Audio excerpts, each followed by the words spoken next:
Welcome to The Force Always with another movie review.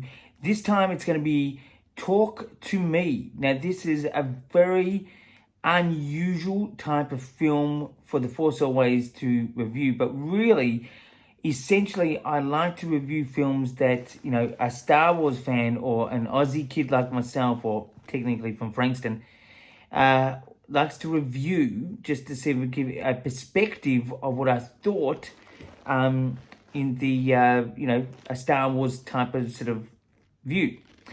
But I do love movies, just for the record, once again. But anyway, let's get into it. Talk to Me, straight off the bat, gets an 8.5 out of 10. It was a great movie. It's a horror. Now, I should say there's going to be some spoilers here, so if you don't want any spoilers, it won't be hardcore spoilers, but it will be some spoilers. So it's a horror film, which I'm not into, a horror film with heart. And when I say a horror film, I wouldn't say it's that gory and that scary. It definitely has more spook factor about it. The look of the film, it's an Australian film.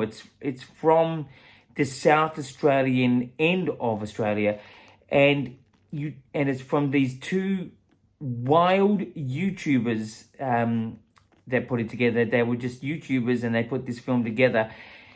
And I've got to congratulate them because I thought it was really well done, really seamlessly directed, I thought. And the look of the film, it's sort of, you don't think you're in Australia and you don't think you're in America. Even musically, there's a little bit of hip hop in this, and a little bit of there is an international hit in this sort of song, in this movie, but it fits the point of the movie, just just for that moment, even though it would have been expensive to use. The sound. The composer and the sound designer was actually in the session that I was at tonight, held locally in South Yarra. It was like an invite sort of thing, which is I feel pretty privileged to do. But there was a lot of passion. It was done, right after they had everything put together sound-wise. They sort of took this guy on board after that, and I thought he did a really good job. I don't know what it would have been like beforehand, but the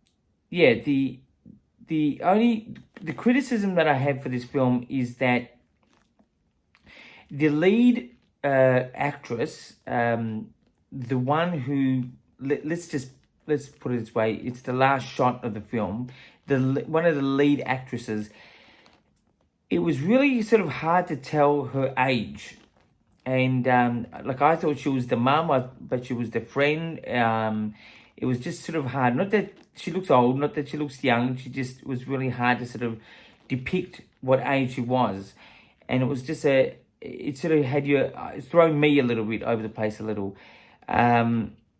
The choice of actors in here, though, including herself, were great. Like, really top-notch acting from every single one that's unknown, besides the mum, the redhead lady, the mum. She's pretty known in Australia. That I don't know her name, my goodness, but she was the only one that I think, I don't know, she could have been in Lord of the Rings. I don't know. That's my guess. But all of them came together really well. The film just, it has you sort of sitting there to the end. It's not a long movie. It's just good. It's a really good film. I'm actually very proud that it's Australian, very proud that it's, not trying to be patriotic Australian or patriotic American. It just really is a good story. It's got a spiritual sort of sense to it. It's got a bit of a heart to it. There's a little bit of, emotion to this.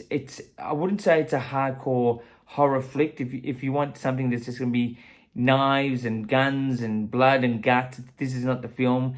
but it's definitely something that can cross over to the mainstream audience. I'd be interested to see how America takes this on, and Australia, how that goes. It's just because it's full of unknowns, is not really much to know about this film until you see the film. So the word of mouth, I think, is going to sell this film.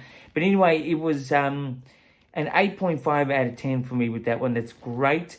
Anyway, just getting on to some Star Wars news. Ahsoka will be starting in a couple weeks' time. The trailers are sort of coming thick and fast at the moment. It looks good. I'm sort of pretty excited for that. I'm going to be reviewing that pretty much weekly coming up. So you'll see me or hear me if you do press notifications, or if you press subscribe, or if you just see my thing on your YouTube feed.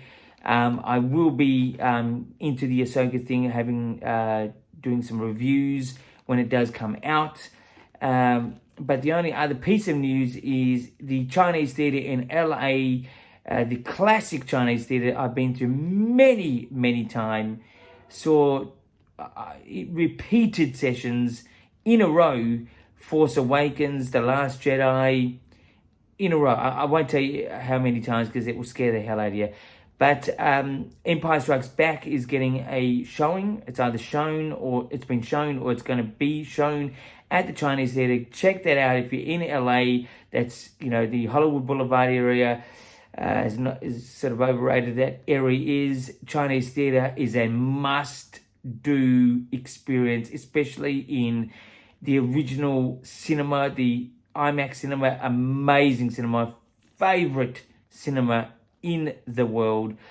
Not that I went to every single cinema in America, but even here in Australia, my favorite cinema here in Australia is the Rivoli. It's a great cinema. Anyway, but it's my sort of side talk. Until next time, my friends, keep rocking.